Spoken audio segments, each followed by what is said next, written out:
Enacting new policies in our government can be of great benefit. Our people await your decree.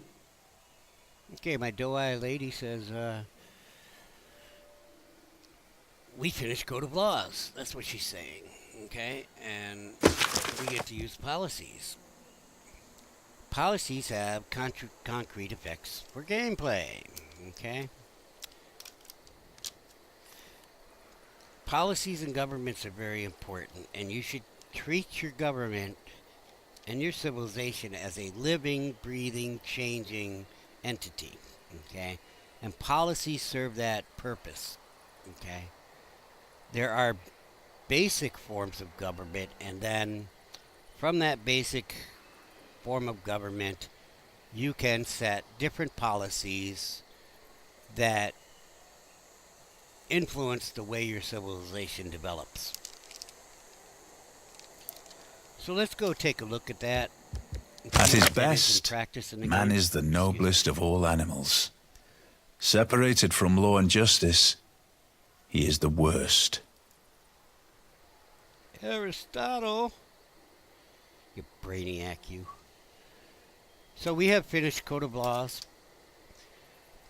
and that allows us to have 2 military policies and 2 different economic policies, and also gives us our first form of government, the chiefdom.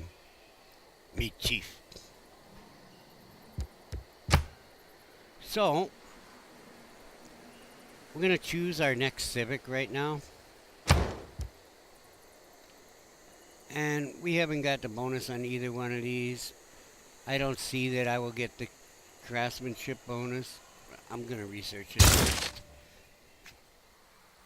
I'm going to take care of my warrior and tell him not to move by hitting skip turn. I don't want to put him on fortify until heal because he might sit there for a few turns, and I really only need him to heal 1 turn. Now, it says fill policy slot. So now we get to see what's going on with this. If you click this culture button now, it brings you to the government screen. There's another way to go to the government screen, right there. Okay. Here it shows what my current government is, and it shows my current legacy bonuses, of which I have none at this point. A quick note on legacy bonuses. You gain legacy bonuses by spending an amount of time in a government type. Okay? A chiefdom is not going to give us any legacy bonuses.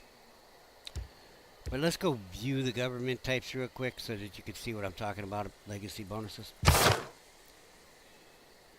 Chieftain doesn't have a legacy bonus. It would be right here. Okay? As you see, Classical Republic, a future technology that my people are kicking around in their heads.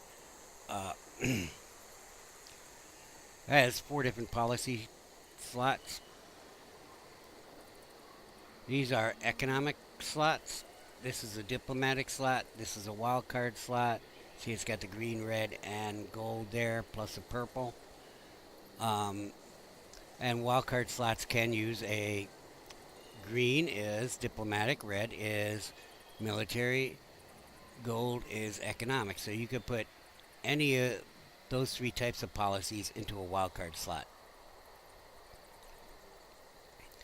Underneath here it says all cities with a district receive +1 amenity. And then it says 15% bonus great people points. Okay.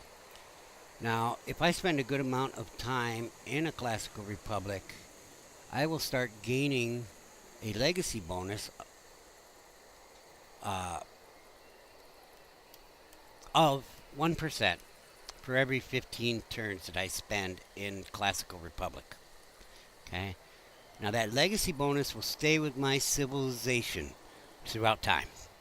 Okay? Even if I change my form of government, the legacy bonus stays. So it behooves me to stay 15 turns as a Classical Republic, at least to get 1%. But every 15 turns I'll get another 1%. Okay? And you'll see autocracy has a 10%, and you'll be getting 1% for every 20 turns I spend in autocracy. It's a little different, okay? And oligarchy, I will get 1% for every 5 turns in oligarchy towards bonus combat experience. And again, this goes towards your legacy bonus, which will be listed here when we get one. Okay. However, we don't have any of these government types. And if you want to know what you need to research to get it, that's what's up in the little left-hand corner. Unlocks when political philosophy civic is completed.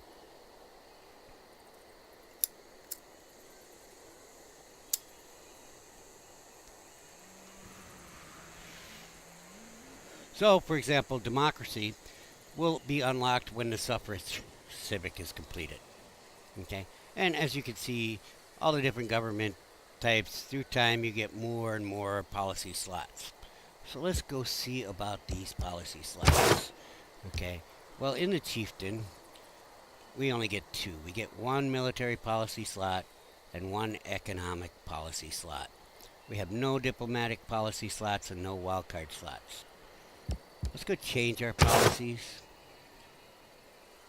With the Code of Law Civic, we gain 2 military policies and 2 economic policies. So we have a choice of what we can use. Okay? Let's start with military policies, and I'm going to filter this by military. Those are my military policies that I have a choice of. Survey will give me double experience for my recon units, of which I have 0. And discipline will give me +5 unit combat strength when fighting barbarians. I had just happened to be fighting barbarians at this moment. I think I'll put that in there. Okay. So that covers what I want to do for my military policies, but I still have an open economic policy slot. So I'm going to switch over to my economic policy filter. And we've got urban planning, which is going to give me a +1 production in all my cities. That sounds good. Okay. Or God King, which is going to give me +1 faith and +1 gold in my capital. Okay. Well, I only have 1 city, so I guess that's like all my cities. So what do I want? Well, I've already committed myself to founding a religion.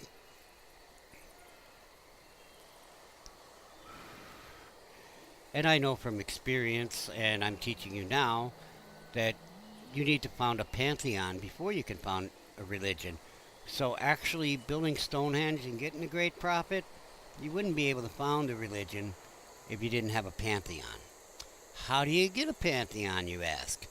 Well, you need 25 faith, okay? You have to gain 25 faith in order to found a pantheon. It's not some random thing.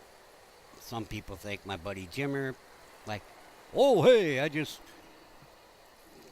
luckily founded a pantheon. Well, he probably did, like, go in a tribal village and get some faith from a tribal village or something like that. But you can do it without having to rely upon luck by getting 25 faith in some way, and I'm going to use a policy to do that. Okay? You could also do it by building a holy site and a shrine. Okay, that will give you some faith. Okay, but we're not going to need to wait for the holy site because we're going to use this policy. It's also going to give me an additional gold to help towards buying units because I'm going to be buying units early in the game. So I'm going to turn that filter off, and you do that by turning it off here. I don't normally use the filter. I just figured I'd show you guys how to use the filter. Because sometimes you'll have a lot of different policies. You'll have 20 different military policies to choose from. It gets quite busy in here when all the different types are in here, and the filter could help you sort it in your mind a little better. Now we're not done, okay? Because we have to confirm these policies, and I will talk about that briefly. Every time you complete a civic, you can change your policies. My recommendation, and you're watching my tutorial, is every time you complete a civic, come in here to the change policy screens and see if maybe you might want to change your policies. Review your policies. Don't leave policies in there that aren't benefiting you. For example, there is a policy, an economic policy, that will assist you in building ancient and classical wonders. Okay? But if you're not building a wonder right now, and you're not planning on building a wonder in the amount of time until you get your next civic, I would take that out and put something in a little more productive, like urban planning or God King. Okay? So treat your government as a living, breathing government that you need to, you need to feed every once in a while. Think of it as stopping and having a meal whenever you get a civic and say, do I want the cheeseburger or do I want the nice fish and rice? Come in here, check out, see what you got going. It will help your civilization grow better. Sure, you might think it's rinky-dinking around. It's not really. It's being a good leader and setting policies that you currently need when you need them. Okay? Now, in the future, I will be switching over to survey and urban planning, no doubt. But right now, I don't need them. Okay? Probably when I get my religion, or when I get my pantheon, okay, which will be 25 turns,